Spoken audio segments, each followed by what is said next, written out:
Good morning to one and all. Welcome to E-class. In the previous class, we came to know that a king had three questions. He wanted to know answers for them. The three questions were: first question is, what is the right time to begin something? Second question is, who should a king listen to? Third question is, what is the most important thing for a king to do? Right. So, to find the answers, he sent messengers all over the kingdom, and he also announced to promise large sum of amount to somebody who would give the satisfactory answers. Right. From different parts of the kingdom, wise men came and answered differently. Right. The king was not satisfied with this. For that reason, the king decided to meet the hermit who was wise. For that reason, he met the hermit and asked him three questions.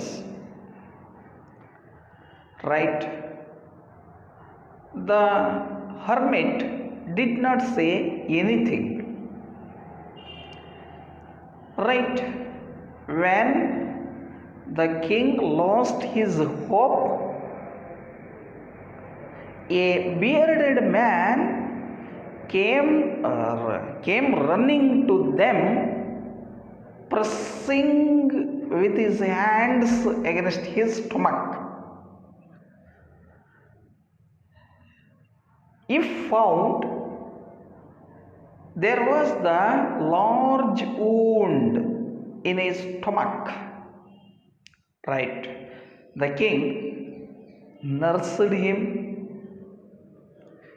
washed the wound, and covered it with his handkerchief. Up to this, I explained. Let me continue.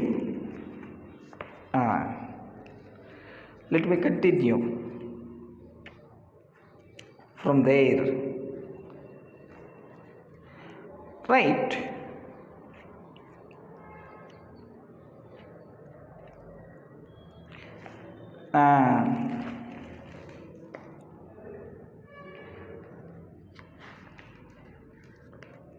The man closed his eyes and lay quiet. The bearded man closed his eyes and lay quiet. ಹಾಗೆ ಮಲಕೊಂಡ, ಕಣ್ಮುಚ್ಚಿದ. The king, tired by his walk, The king, tired by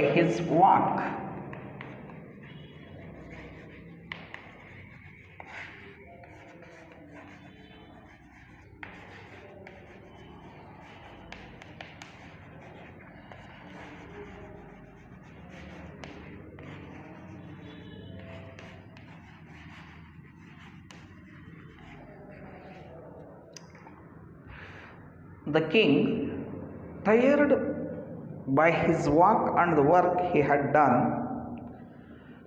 lay down on the floor and slept through the night. ರಾಜ ನಡ್ಕೊಂಡು ಬಂದಿದ್ದ, ಆಯಾಸವಾಗಿತ್ತು. ಕೆಲಸ ಮಾಡಿದ್ದ, ಆಯಾಸವಾಗಿತ್ತು. ಇದರಿಂದಾಗಿ ಅಲ್ಲೇ ನೆಲದ ಮೇಲೆ ಮಲಗಿಬಿಟ್ಟ. ರಾಜ ಕೂಡ ರಾತ್ರಿ ಮಲಗದ.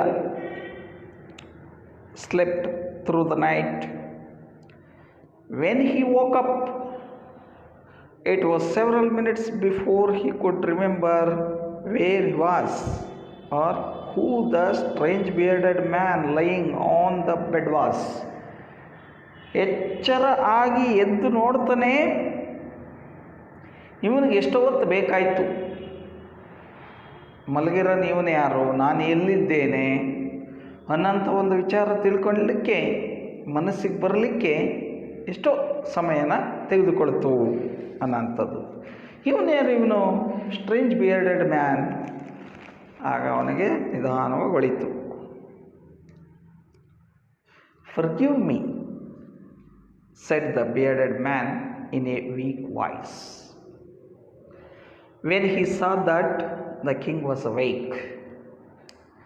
ರಾಜ ಎದ್ದ ತಕ್ಷಣ ಬಿಯರ್ಡೆಡ್ ಮ್ಯಾನ್, ಸ್ವಾಮಿ ದಯಮಾಡಿ ನನ್ನನ್ನು ಕ್ಷಮಿಸಿ ಅಂತ ಕೇಳ್ದ. I do not know you and have nothing to forgive you for, said the king. ನೀನು ನನಗೆ ಗೊತ್ತಿಲ್ಲ ಕಣಪ್ಪ, ನಿನ್ನ ಕ್ಷಮಿಸೋದಕ್ಕೆ ಯಾವ ಆಧಾರನೂ ಇಲ್ಲ. Have nothing to forgive you for. You do not know me but I know you. ನೀವು ನನ್ನ ಬಗ್ಗೆ ತಿಳ್ಕೊಂಡಿಲ್ಲ, ನಿಮಗೆ ನಾನು ಯಾರು ಅನ್ನೋದು ಗೊತ್ತಿಲ್ಲ, ಆದರೆ ನನಗೆ ನೀವ್ಯಾರು ಅನ್ನೋದು ಗೊತ್ತು. I am that enemy of yours whose for revenge on you because you put my brother to death and seized my property. ಒಂದ್ಸರಿ ನೆನಪಿಸ್ಕೊಳ್ಳಿ, ಒಬ್ಬ ವ್ಯಕ್ತಿಗೆ ನೀವು ಮರಣದಂಡನೆ ಶಿಕ್ಷೆಯನ್ನು ಕೊಡ್ತಿರಲ್ಲ, ಆ ವ್ಯಕ್ತಿಯನ್ನು ನೆನಪಿಸ್ಕೊಳ್ಳಿ, ಅವನು ನನ್ನ ಬ್ರದರ್. ಅವತ್ತೇ ನಾನು ಡಿಸೈಡ್ ಮಾಡಿದೆ, ಈ ರಾಜನ ವಿರುದ್ಧ ನಾನು ಪ್ರತೀಕಾರವನ್ನು ತೀರಿಸ್ಕೋಬೇಕು ಅನ್ನೋಂಥದ್ದನ್ನು ನಾನು ಪಣ ತೊಟ್ಟೆ ಅವತ್ತೇನೆ. ಏಕೆಂದರೆ ನೀನೇನು ಮಾಡಿದೆ, ನನ್ನ ಬ್ರದರ್ನ ಮರಣದಂಡನೆ ಶಿಕ್ಷೆಗೆ ಗುರಿಪಡಿಸಿದೆ, ಆದೇಶ ಮಾಡಿದೆ. ಎರಡನೇದಾಗಿ ಅವನ ಆಸ್ತಿಪಾಸ್ತಿ ಎಲ್ಲವನ್ನೂ ಕೂಡ ಸೀಸ್ ಮಾಡಾಕಿದೆ, ಮಟ್ಗೋಲು ಹಾಕ್ಕೊಂಡೆ. I had made up my mind to kill you on your way home. ನಿನ್ನನ್ನೇನಾದರೂ ಮಾಡಿ ಕೊಲ್ಲಬೇಕು ಅಂತ ಡಿಸೈಡ್ ಮಾಡಿಕೊಂಡೆ, ನಿನ್ನನ್ನು ಫಾಲೋ ಮಾಡ್ಕೊಂಡು ಬಂದೆ. ಸೊ ನೀನು ವಾಪಸ್ ಮನೆಗೆ ಹೋಗಬೇಕಾದಾಗ ನಿನ್ನನ್ನು ಕೊಲ್ಲಬೇಕು ಅಂತಂದೇಳಿ ನಿನ್ನನ್ನು ಫಾಲೋ ಮಾಡ್ಕೊಂಡು ನಾನು ಬಂದೆ. ನಿನ್ನನ್ನು ಕೊಲ್ಲಬೇಕು ಅಂತಲೇ ಡಿಸೈಡ್ ಮಾಡಿಕೊಂಡೆ. ಮೇಡಪ್ ಮೈ ಮೈಂಡ್ ಅಂದರೆ ಡಿಸೈಡೆಡ್ ಅಂತ. To kill you on your way home. ನೀನು ಮನೆ ಕಡೆ ಹೋಗಬೇಕಾದಾಗ ನಿನ್ನ ಮುಗಿಸ್ಬಿಡಬೇಕು ಅಂತಂದೇಳಿ. But the day passed. ಆದರೆ ಒಂದಿನ ಕಳಿತು, ಒಂದು ದಿನ ಉರುಳಿತು. And you did not return. ನೀನು ವಾಪಸ್ ಆಗಲಿಲ್ಲ. ಆದ್ದರಿಂದ I left my hiding place. ನಾನು ಒಂದು ಕಡೆ ಬಚ್ಚಿಟ್ಕೊಂಡಿದ್ನಲ್ಲ, ಆ ಪ್ಲೇಸ್ನಿಂದ ಹೊರಗಡೆ ಬಂದೆ, ಅದನ್ನು ಬಿಟ್ಟೆ. And I came upon your bodyguard. ನಿಮ್ಮ ಬಾಡಿಗಾರ್ಡನ್ನು ಎದುರುಗೊಂಡೆ. ನಿನ್ನ ಬಾಡಿಗಾರ್ಡ್ ಹೂ ರೆಕಗ್ನೈಸ್ಡ್ ಮೀ. ನಿನ್ನ ಬಾಡಿಗಾರ್ಡ್ ನನ್ನನ್ನು ಗುರುತಿಸ್ದ. ಓಹೋ, ಇವನು ರಾಜನಿಗೆ ತೊಂದರೆ ಕೊಡಬೇಕು ಅಂತ ಬಂದಿರೋಂಥವನು ಅನ್ನೋಂಥದ್ದು ಅವನು ಗುರುತಿಸ್ದ, ನಿಮ್ಮ ಬಾಡಿಗಾರ್ಡು. And wounded me. ಅವನು ನನಗೆ ಗಾಯ ಮಾಡ್ದ. I escaped from him but I should have died if you had not dressed my wounds. Right. ಇಲ್ಲೇನಾಯ್ತಪ್ಪ ಅಂದರೆ,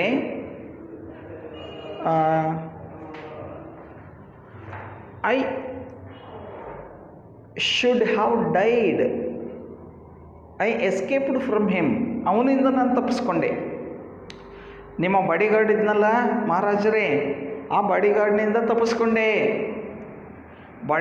ತಪ್ಪಿಸ್ಕೊಂಡು ಹೀಗೆ, but I should have died if you had not dressed my wounds. ರಾಜರೇ, ನೀವು ನನ್ನ ಒಂದು ಗಾಯಕ್ಕೆ ಡ್ರೆಸ್ ಮಾಡದಲ್ಲೇ ಹೋಗಿದ್ದರೆ ನಾನು ಇಷ್ಟೊತ್ತಿಗೆ ಸತ್ತೋಗ್ಬಿಡ್ತಿದ್ದೆ. ಐ ಶುಡ್ ಹ್ಯಾವ್ ಡೈಡ್, ಸಾಯಬೇಕಾಗಿತ್ತು. I wished to kill you, ನಾನು ನಿಮ್ಮನ್ನು ಕೊಲ್ಲಬೇಕು ಅಂತ ನಾನು ಆಸೆಪಟ್ಟೆ. And you have saved my life, ಆದರೆ ನೀವೇ ನನ್ನ ಜೀವನವನ್ನು ಉಳಿಸಿದಿರಿ, ನನ್ನ ಜೀವ ಉಳಿಸಿದಿರಿ. ನಾವು if I live I will serve you as your most faithful servant. ನೀವು ನನ್ನ ಜೀವವನ್ನು ಉಳಿಸಿರೋದ್ರಿಂದಾಗಿ ಬದುಕಿದ್ರೆ ನಿಮಗೆ ಅತ್ಯಂತ ಪರಮಶ್ರೇಷ್ಠ ಒಬ್ಬ ಸೇವಕನಾಗಿ ಸೇವೆ ಸಲ್ಲಿಸ್ಬಿಡ್ತೇನೆ ನಿಮಗೆ ಅಂತಂದೇಳಿ ಹೇಳ್ದ. ಯಾರೋ ದ ಬಿಯರ್ಡೆಡ್ ಮ್ಯಾನ್. ಈಗ ಗೊತ್ತಾಯ್ತಲ್ಲ, ಬಿಯರ್ಡೆಡ್ ಮ್ಯಾನ್ ಒಂದು ಕಡೆ ಹೈಡಿಂಗ್ ಪ್ಲೇಸ್ನಲ್ಲಿದ್ದ. ರಾಜ ಬರ್ತಾನೆ ಅಂತ ಕಾಯ್ತಾ ಇದ್ದ. ರಾಜ ಬರಲಿಲ್ಲ. ಹಾಗಾಗಿ ಹೈಡಿಂಗ್ ಪ್ಲೇಸನ್ನು ಬಿಟ್ಟು ಹೊರಬಂದಾಗ ಬಾಡಿಗಾರ್ಡ್ ಎದುರಾದ. ರಾಜನ ಬಾಡಿಗಾರ್ಡ್ ಏನು ಮಾಡ್ದ, ಇವನಿಗೆ ಗಾಯ ಮಾಡ್ದ ಒಂದು ಕತ್ತಿಯಿಂದ, ಸ್ವೋರ್ಡ್ ತಗೊಂಡು. ಸೊ ಹೀಗೆ ಹೊಟ್ಟೆಗೆ ತಿವಿದ ತಕ್ಷಣಲ್ಲಿ ಏನೋ ರಕ್ತ ಹೊರಬರ್ಲಿಕ್ಕೆ ಶುರು ಮಾಡ್ತು. ಹಾಗಾಗಿ ರಕ್ತ ಸುರಿಸ್ಕೊಳ್ತಲೇ ಇವನು ಹೊಟ್ಟೆ ಹಿಡ್ಕೊಂಡು ಬಂದ, ಹರ್ಮಿಟ್ ಅವರ ಒಂದು ಹಟ್ ಬಳಿಗೆ ಬಂದ ಅನ್ನೋಂಥದ್ದನ್ನು ನಾವು ಕಾಣ್ತೇವೆ. ಮತ್ತು ಈ ಬಿಯರ್ಡೆಡ್ ಮ್ಯಾನ್ ಯಾರು ಅಂತ ಹೇಳಿದ್ರೆ, ರಾಜ ಒಬ್ಬನಿಗೆ ಮರಣದಂಡನೆಯನ್ನು ಕೊಟ್ಟಿರ್ತಾನೆ. ಆ ಮರಣದಂಡನೆಯನ್ನು ಸ್ವೀಕರಿಸಿದಂತಹ ಒಬ್ಬ ವ್ಯಕ್ತಿಯ ಬ್ರದರ್ ಈ ಬಾಡಿಗಾರ್ಡ್. ಅವತ್ತೇ ಈ ಬಾಡಿಗಾರ್ಡ್ ಅಲ್ಲ, ಈ ಬಿಯರ್ಡೆಡ್ ಮ್ಯಾನ್ ಅವತ್ತೇ ಡಿಸೈಡ್ ಮಾಡಿಕೊಂಡ, ಏನಾದರೂ ಮಾಡಿ ದ್ವೇಷ ತೀರಿಸ್ಕೊಡ್ಲೇಬೇಕು. ಯಾಕೆ ಅಂದರೆ ರಾಜ ನನ್ನ ಬ್ರದರ್ಗೆ ಏನು ಮಾಡಿದ್ದಾನೆ, ಮರಣದಂಡನೆ ಕೊಟ್ಟಿದ್ದಾನೆ, ಮತ್ತು ಆಸ್ತಿ ಪಾಸ್ತಿಯನ್ನೆಲ್ಲ ಮಟ್ಟುಗೋಲು ಹಾಕ್ಕೊಂಡಿದ್ದಾನೆ ಅನ್ನೋಂಥ ಕಾರಣದಿಂದಾಗಿ. ಸರಿ, ಮುಂದೆ ನೋಡೋಣ. ರಾಜನಿಗೆ 3 ಪ್ರಶ್ನೆ ಇದ್ವು. ಆ 3 ಪ್ರಶ್ನೆಗೆ ಉತ್ತರ ಸಿಕ್ಕಿದ್ವಾ ಇಲ್ವಾ ಅನ್ನೋಂಥದ್ದನ್ನು ಮುಂದಿನ ಪ್ಯಾರಾಗ್ರಾಫ್ನಲ್ಲಿ ನೋಡೋಣ. Paragraph number 8. The king was very happy to have made peace with his enemy so easily and to have won him over as a friend. ನೋಡಿ, ರಾಜನಿಗೆ ಭಾಳ ಖುಷಿಯಾಗೋಯ್ತು. ಯಾಕಪ್ಪ ಖುಷಿಯಾಗೋಯ್ತು ಅಂದರೆ, ಎಷ್ಟು ಬೇಗನೆ ಈ ಒಬ್ಬ ವ್ಯಕ್ತಿ ಜೊತೆಯಲ್ಲಿ ನಾವು ಶಾಂತಿ ಸಂಧಾನ ಮಾಡಿಕೊಂಡ್ವಿ ಆ ದೃಷ್ಟಿಯಿಂದ, ಮತ್ತು ಅವನನ್ನು ಫ್ರೆಂಡಾಗಿ ನಾವು ಮಾಡಿಕೊಂಡ್ವಿ, ಸ್ನೇಹಿತನನ್ನಾಗಿ ಮಾಡಿಕೊಂಡ್ವಿ. He not only forgave him but also promised to give back the man his property. ರಾಜ ಆ ವ್ಯಕ್ತಿಯನ್ನು ಬರೀ ಕ್ಷಮಿಸಿದ್ದಷ್ಟೇ ಅಲ್ಲ, ರಾಜ ಅವನನ್ನು the king forgave him, not only forgave him but also promised him to give back his property. ನಿನ್ನ ಪ್ರಾಪರ್ಟಿಯನ್ನು ಖಂಡಿತ ವಾಪಸ್ ಕೊಡ್ತೀನಪ್ಪ ಅಂತ ಹೇಳ್ದ. Right. Leaving the wounded man, the king went out of the hut and looked round for the hermit. wounded man ಅನ್ನು ಬಿಟ್ಟ, ಹಟ್ಟಿಂದ ಹೊರಗಡೆ ಬಂದು ಸುತ್ತ ನೋಡ್ತಾನೆ, ಹರ್ಮಿಟ್ ಎಲ್ಲಿದ್ದಾರೆ, ಮಹರ್ಷಿಗಳು ಎಲ್ಲಿದ್ದಾರೆ. The king went up to the hermit and said. ರಾಜ ಹರ್ಮಿಟ್ ಬಳಿ ಹೋದ, ಕೇಳ್ದ, For the last time, I beg you to answer my questions, wise man. Wise man, ನಾನು ನಿಮ್ಮನ್ನು ಬೇಡ್ಕೊಳ್ತೇನೆ, ಕಡೇ ಕ್ಷಣದಲ್ಲಿ ಬೇಡ್ಕೊಳ್ತಾ ಇದ್ದೇನೆ. ಇದು ಲಾಸ್ಟ್ ಅವರ್ ಅಷ್ಟೇ ನಾನು ಕೇಳೋದು. ನನ್ನ ಪ್ರಶ್ನೆಗಳಿಗೆ ಉತ್ತರ ಗೊತ್ತಿದ್ದರೆ ಹೇಳಿ. You have already been answered, said the hermit. You have already been answered. ನಿನಗೆ ಆನ್ಸರ್ ಸಿಕ್ಕಿದೆ ಆಲ್ರೆಡಿ. ರಾಜನಿಗೆ ಕನ್ಫ್ಯೂಷನ್ ಆಗುತ್ತೆ ಈಗ. ಆನ್ಸರ್ ಸಿಕ್ಕಿದೆ. How have I been answered? What do you mean? ಮಹರ್ಷಿಗಳೇ, ಅದೇಗೆ ನನಗೆ ಆನ್ಸರ್ ಸಿಕ್ಕಿದೆ? ಏನರ್ಥ? ನೀವು ಹೇಳೋಂಥದ್ರ ಅರ್ಥ ಏನು ಅಂತ ಕೇಳ್ತಾ ಇದ್ದಾನೆ. ಏನು ಹೇಳ್ತಾ ಇದ್ದೀರಿ? Do you not see? ನೀನೇ ನೋಡಲಿಲ್ವಾ? Replied the hermit, if you had not pitied my weakness yesterday and had not dug these beds for me, you would have gone away. ರಾಜ, ಸರಿಯಾಗಿ ಅರ್ಥ ಮಾಡ್ಕೊ. ನೆನೆ ದಿನ ನನ್ನಲ್ಲಿ ಒಂದು ವೀಕ್ನೆಸ್ ಇತ್ತು. ಆ ವೀಕ್ನೆಸ್ಸನ್ನು ಗಮನಿಸಿ ನೀನು ದಯೆ ತೋರದೇ ಇದ್ದಿದ್ದರೆ, ನೀನು ಬೆಡ್ಗಳನ್ನು ಅಗಿದೆಲೆ ಹೋಗಿದ್ದಿದ್ದರೆ ನೀನು ಇಷ್ಟೊತ್ತಿಗೆ ಸತ್ತೋಗ್ತಿದ್ದೆ. ಹೇಳಾವ್ ಗಾನವೇ, ಟಿಕೆಟ್ ತಗೊಳ್ತಿದ್ದೆ ಪರಲೋಕಕ್ಕೆ. Right. Then that man would have attacked you. That man would have attacked you. ಆ ಮನುಷ್ಯ ನಿನ್ನನ್ನು ಅಟ್ಯಾಕ್ ಮಾಡ್ತಾ ಇದ್ನಾ? ಅಟ್ಯಾಕ್ ಮಾಡ್ತಿದ್ದ. So the most important time was when you are digging the beds. What is the most important time ಅಂತ ಕೇಳಿದೆಯಲ್ವಾ? ಹಾಗಾದರೆ the most important time ಯಾವುದು ಗೊತ್ತಾ? When you are digging the beds. When you are digging the beds. ಸ್ಪೇಡನ್ನು ತಗೊಂಡು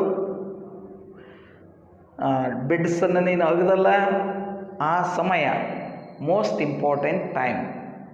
ಅದು right time.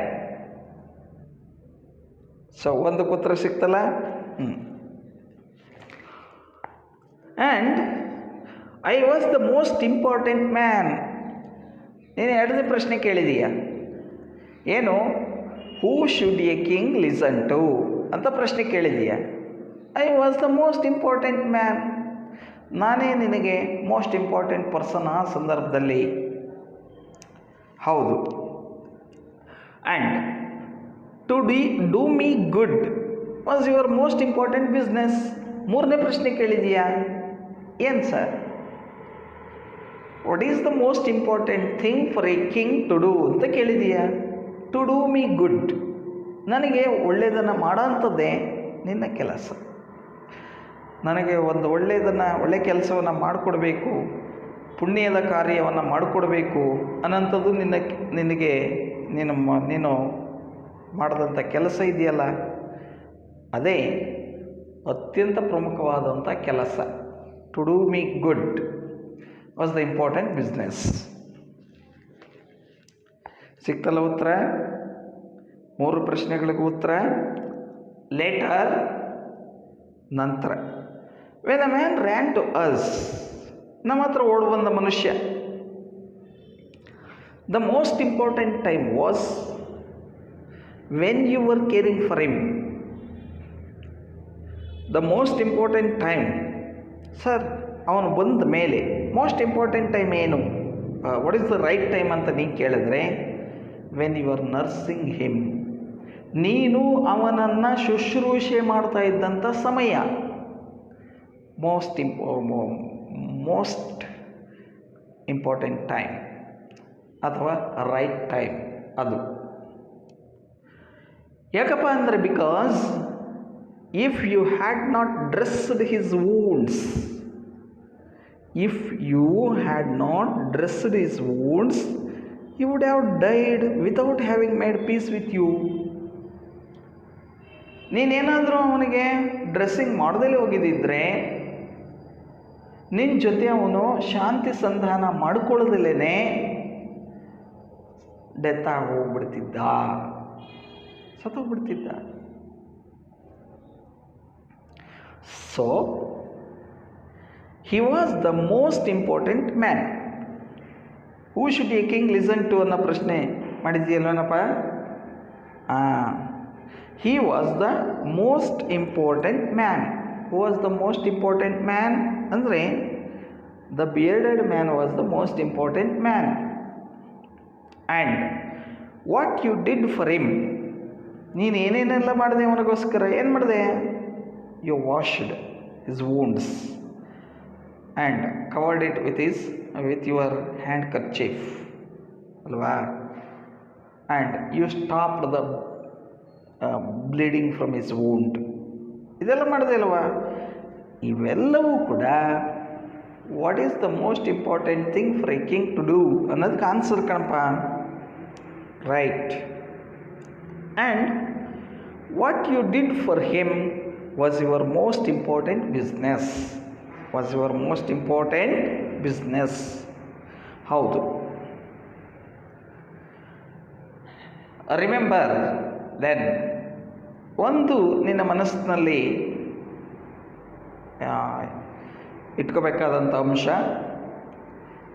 There is only one time that is important. ಯಾವುದೋ ಒಂದು ಸಮಯ, ಒನ್ ಟೈಮ್ ಇಂಪಾರ್ಟೆಂಟ್ ಟೈಮ್ ಆಗಿ ಬರುತ್ತೆ. And that time is now. ಅದು ಬೇರೆ ಯಾವಾಗಲೂ ಅಲ್ಲ, ಈಗ ಈಗ ಈಗ ನಾವು ಬದುಕಿರುವಂಥ ಸಮಯ ಈಗ. ಇದು ಏನು? The most important time.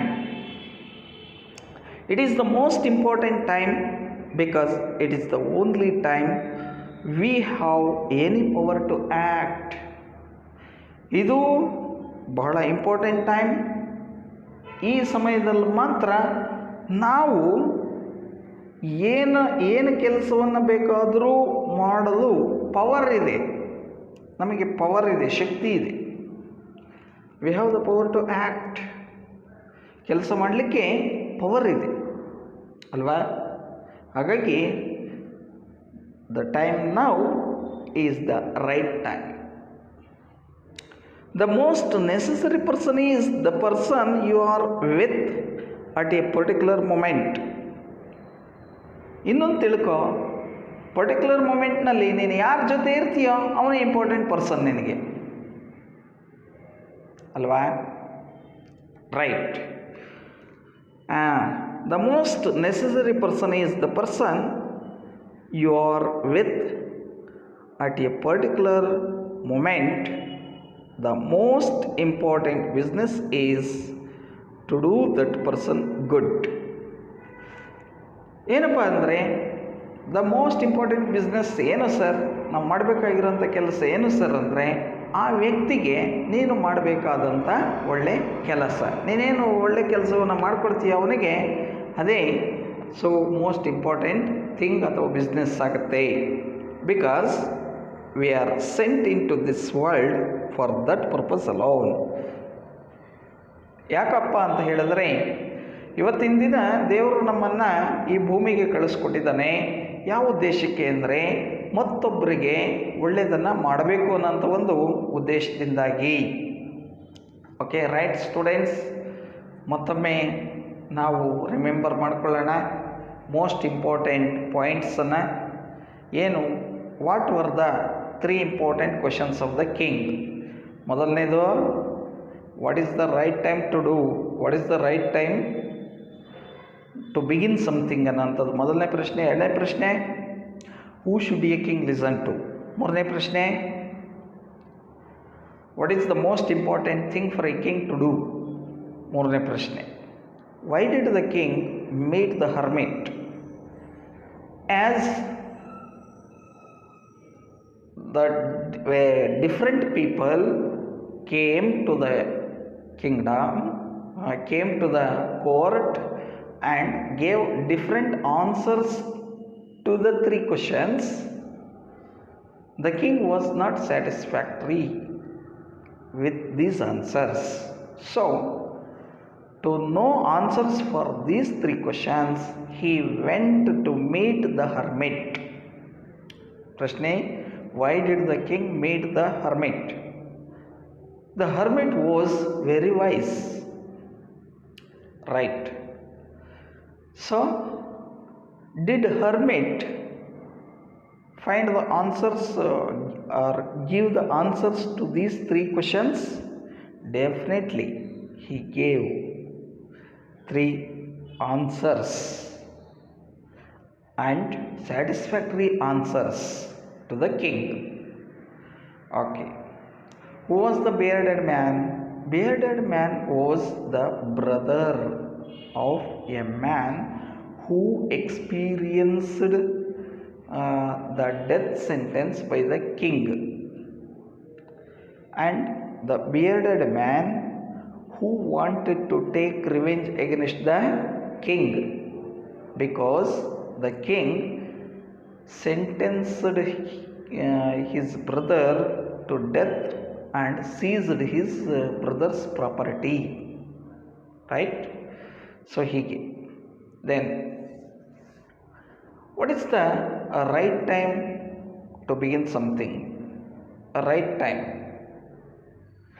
A right time anantadu. When you came to me, hermit says, when you came to me, you pitied my weakness. You dug the two beds. You dug two beds. The time when you were digging the beds was the right time. And who should a king listen to? Myself, hermit. Hermit, myself, was the most important person. And what is the most important thing to do for a king? Andaga. So, to do me good is the most important thing, right? When the bearded man came to us, aga, what is the right time to begin something anta prashne kelidiya? So, the time when you were nursing him was the right time. Second question, who should a king listen to? So, the bearded man was the right person you have to listen to. Third question, what is the most important business for the king to do? What all the things you did for him were the most important business. Did you understand? Okay. And generally, what is the right time to do begin something? Now, the present time to do the business, we have the power to act. Now is the most important time or right time to begin something. Now, who should a king listen to? The person who is at present with him, with the king, is the most important person. And third question, what is the most important thing for a king to do? To do the good for the person who is with us. For that reason, we have been sent by the God to earth. So, ಇಷ್ಟೆಲ್ಲ ಇದೆ. Did you understand? Right. ಮುಂದೆ ನೋಡ್ತಾ ಹೋಗೋಣ. ಏನು ಒಂದು poem ಇದೆ. ಯಾವುದು sir? ತುಂಬ ಚಿಕ್ಕದಾದಂಥ ಒಂದು ಪೊಯಮ್, ಬ್ಯೂಟಿಫುಲ್ ಪೊಯಮ್ ಇರೋಂಥದ್ದನ್ನು ನಾವು ಕಾಣ್ತೇವೆ. ಗ್ರೇಟ್ಫುಲ್ನೆಸ್. ಏನು sir gratefulness? The God has given us many organs. Look at, we have eyes, nose, mouth, tongue, ears, hands, legs, heart, mind. All we have, which are granted by the God. We use them for different purposes. They help us in different activities. For that reason, we should be grateful to them ಅನ್ನಂಥದ್ದನ್ನು ತಿಳಿಸೋಂಥ ಒಂದು poem gratefulness. ಯಾವುದೇಳಿ? Gratefulness. It is written by Joseph T Rinaldi. Joseph T Rinaldi. Gratefulness.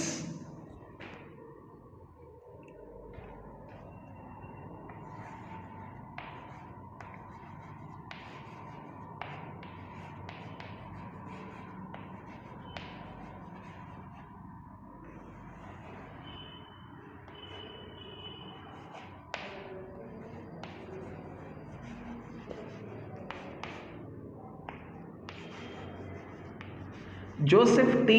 Rinaldi. Who is this Joseph T. Rinaldi? Joseph T. Rinaldi, originally from Windber, Pennsylvania, has spent 40 years in the field of education. ಶಿಕ್ಷಣ ಕ್ಷೇತ್ರದಲ್ಲಿ 40 ವರ್ಷಗಳನ್ನು ಸುದೀರ್ಘವಾಗಿ ಕಳೆದಿರುವಂತಹ ಒಬ್ಬ ಪ್ರತಿಭಾನ್ವಿತ ವ್ಯಕ್ತಿ Joseph T Rinaldi ಅನ್ನೋಂಥವರು. Since his retirement he spent much of his time in the visual arts. Visual ಆರ್ಟ್ಸ್ನಲ್ಲಿ, visual arts ಅಂತ ಹೇಳಿದಾಗ ದೃಶ್ಯ ಕಲೆ ಅಂತ ಕರಿತೀವಿ. Writing, painting, drawing and wood craft. Writing, painting, drawing and wood craft. ಇದನ್ನು visual arts. ಹೆಚ್ಚು ಕಾಲವನ್ನು ಇವರು ವಿಜುವಲ್ ಆರ್ಟ್ಸ್ನಲ್ಲಿ ತಮ್ಮನ್ನು ತಾವು ತೊಡಗಿಸ್ಕೊಂಡಿದ್ದರು ಅನ್ನೋಂಥದ್ದನ್ನು ನಾವು ತಿಳ್ಕೊಳ್ತೇವೆ. ಓಕೆ, ಇಂಥ ಒಬ್ಬ ಪೊಯೆಟ್, ಹಿಸ್ ಪಾಪ್ಯುಲರ್ ಪೊಯಮ್ಸ್ ಯಾವ್ಯಾವುದಪ್ಪ ಅಂದರೆ A binding relationship. A binding relationship,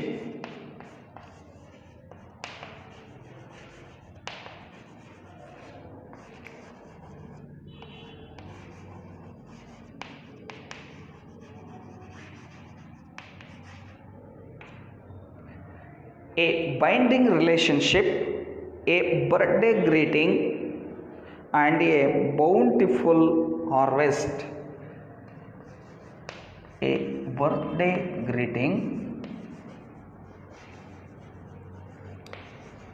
a birthday greeting and a bountiful harvest.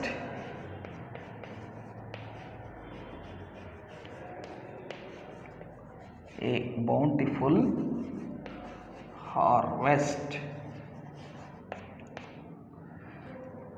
Right. He is the author of The Willing Wind. ಇಲ್ಲೊಂದು ವಿಲ್ಲಿಂಗ್ ವಿಂಡ್ ಅಂತ ಹೇಳ್ತೀವಿ. ದ ವಿಲ್ಲಿಂಗ್ ವಿಂಡನ್ನು ಬರೆದಿರೋರು ಯಾರಪ್ಪ ಅಂತ ಹೇಳಿದ್ರೆ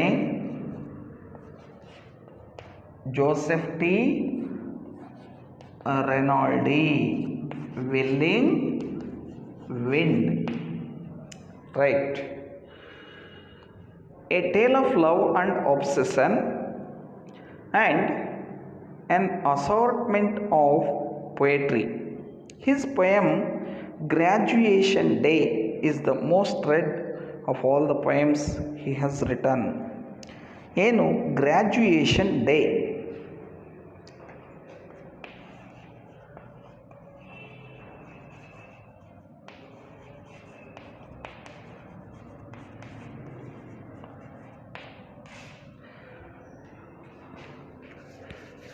Dear students, all of you attention here. ನೋಡಿ, Joseph T. Rinaldi is the poet of the poem Gratefulness. Right? Joseph T. Rinaldi spent 40 years in the field of education, and his name is associated with the visual arts like painting, drawing, woodcraft, and writing.